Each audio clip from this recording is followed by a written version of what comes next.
Hello मित्रों, आपका स्वागत है आपके YouTube channel sure success classes पर।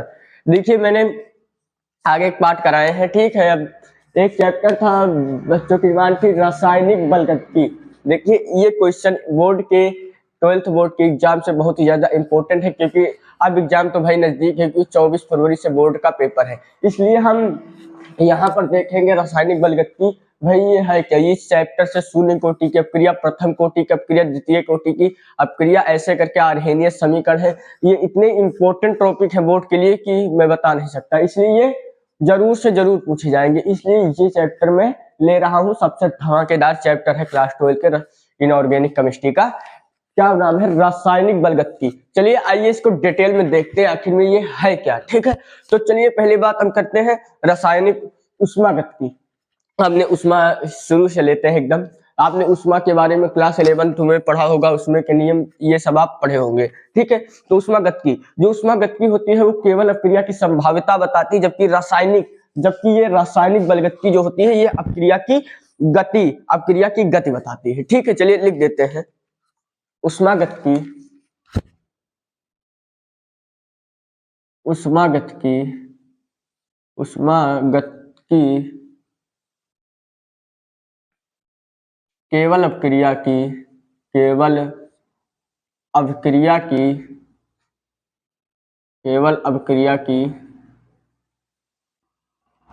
उष्मागतिकी केवल अपक्रिया की संभाव्यता बताती है। जो उष्मागतिकी है वो केवल अपक्रिया की संभाव्यता बताती है, जबकि रासायनिक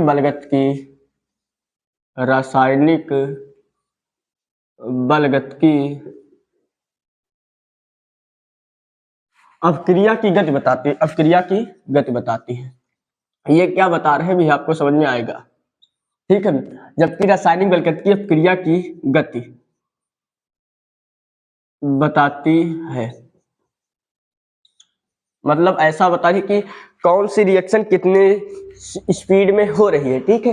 ये क्या बताती है? हमारी रासायनिक बलगतिकी, जो आप क्लास 11th और 10th में किए होंगे, रिएक्शन बेरियम सल्फर सोडियम में से आपने बहुत सारे धातु लिए, तो वो एग्जैक्ट यही रासायनिक बलगतिकी ही है वहां पर, जो अपक्रिया बताती है कि अपक्रिया की गति कितनी है, ठीक है। चलिए अब आगे बढ़ते हैं। अब इसकी हम परिभाषा लिखते हैं, ठीक है। आपसे परिभाषा जानते रहेंगे, कोई पूछेगा नहीं। परिभाषा क्या है? परिभाषा में इसके लिखेंगे रसायन विज्ञान की वह शाखा रसायन विज्ञान की वह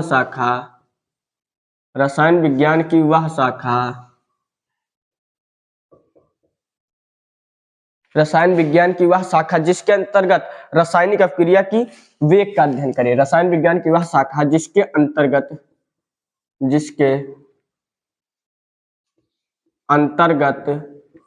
रासायनिक अपक्रिया के रासायनिक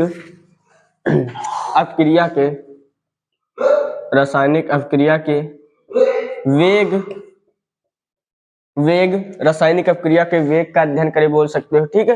वेग का अध्ययन करे, ठीक। देख लेना इसको, अध्ययन करे।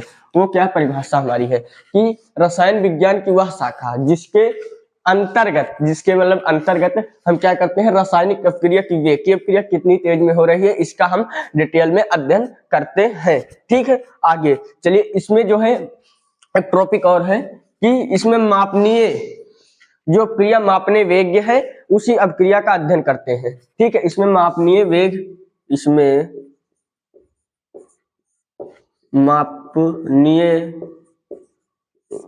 से होने वाली अपक्रिया का अध्ययन करते हैं। अपक्रिया का अध्ययन करते हैं, ठीक है। क्या हुआ कि इसमें मापनीय वेग अपक्रिया। अब कहोगे क्या ऐसी भी कोई अपक्रिया है क्या जो मापनीय वेग है, ना मापनीय वेग है? तो ठीक है, जैसे आप क्लास 10 में पढ़ते आए हैं द्विस्थापन अपक्रिया का उदाहरण की बेरियम बेरियम क्लोराइड लिया भैया, उसमें सोडियम सल्फेट मिला दिया, ठीक है, तो ये सब बन जाएगा। तो आपने पढ़ी वो रिएक्शन इतनी फटाक से होती ना, तो उस रिएक्शन को हम यहाँ पर नहीं लेते हैं, ठीक है, उस रिएक्शन को नहीं लेते हैं, क्योंकि भाई जो रिएक्शन तुरंत होगी उसका मतलब ही क्या है, इसमें मापनीय वेग लेते कौन सी रिएक्शन है वो भी बात करेंगे। जैसे आपने लोहा लिया, ठीक है, लोहे का चूड़ा आपने देखा होगा संसार में कि बहुत सालों तक देखते हैं उसमें क्या होता है, दीवार पर जाता, ठीक है, आपने सुना होगा कि पेंट लगाए ऐसा कुछ संचाई, तो वो भी नहीं लेंगे जो सालों तक अपक्रिया चलती रहेगी, जो तुरंत हो जाए उसको भी नहीं लेते हैं। तो भाई लेते कौन सी अपक्रिया है, ठीक है, मापनीय वेग। मापनीय वेग की कौन सी अपक्रिया है, चलिए उदाहरण लेकर मैं आपको बताता हूँ।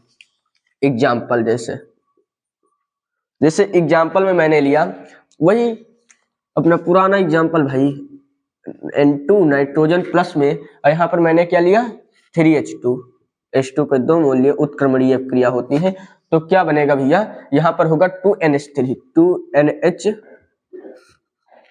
आई होप कि समझ में आया होगा। देखिए इस अपक्रिया का करते हैं, देखिए नाइट्रोजन लिया 3 मोल जल के लिए, तो ठीक अमोनिया यहाँ पर बनकर तैयार हो गया। आई होप कि आपको समझ में आया होगा। चलिए दूसरा एग्जांपल लेते हैं। इन जैसी अपक्रियाओं का यहाँ पर हम अध्ययन करते हैं, क्योंकि देखिए ये अपक्रिया जो है वो मापनीय वेग योग्य है, ठीक है, इसको मापा जा सकता है।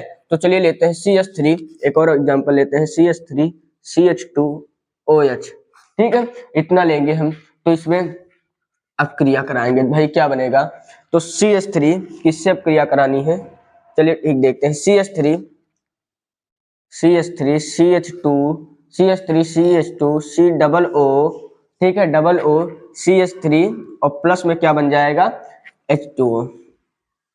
आपने इस पदार्थ को पढ़ा होगा, कहाँ पर पढ़े हैं आप, 10th क्लास में पढ़े हैं, ठीक, ये क्या है, एक एस्टर बन जाता है, एस्टर, ठीक है, जो बहुत ही ज्यादा मजबूत होता है। आई होप कि आपको समझ में आया होगा, ठीक, इसने क्या मापनीय वेग, जो क्रिया भाई मापी जा सकती है उसका हम अध्ययन इसमें करेंगे। जैसे ये क्रिया अमोनिया बना, ठीक, यहाँ पर एस्टर और जल बने। आई होप कि आपको समझ में आया होगा, ठीक है। चलिए अब बात करते हैं रासायनिक अपक्रिया की वेग पर।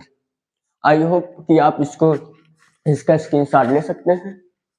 आई होप कि आपने इसका स्क्रीनशॉट ले लिए होंगे। चलिए अब हम बात करते हैं सबसे इंपॉर्टेंट टॉपिक। सबसे इंपॉर्टेंट टॉपिक क्या है कि रासायनिक अभिक्रिया का वेग ये है क्या एक्चुअल में, इस पर बात हम करेंगे, ठीक है। आई होप कि आपने इसको नोट कर लिया होगा। देखिए अगर आपको वीडियो पसंद आ रहा तो वीडियो को लाइक और सब्सक्राइब ज्यादा से ज्यादा शेयर करें। अगर आपको कोई भी दिक्कत हो तो कमेंट बॉक्स में जरूर डालें, आपको उसके निदान जरूर अवश्य मिलेगा।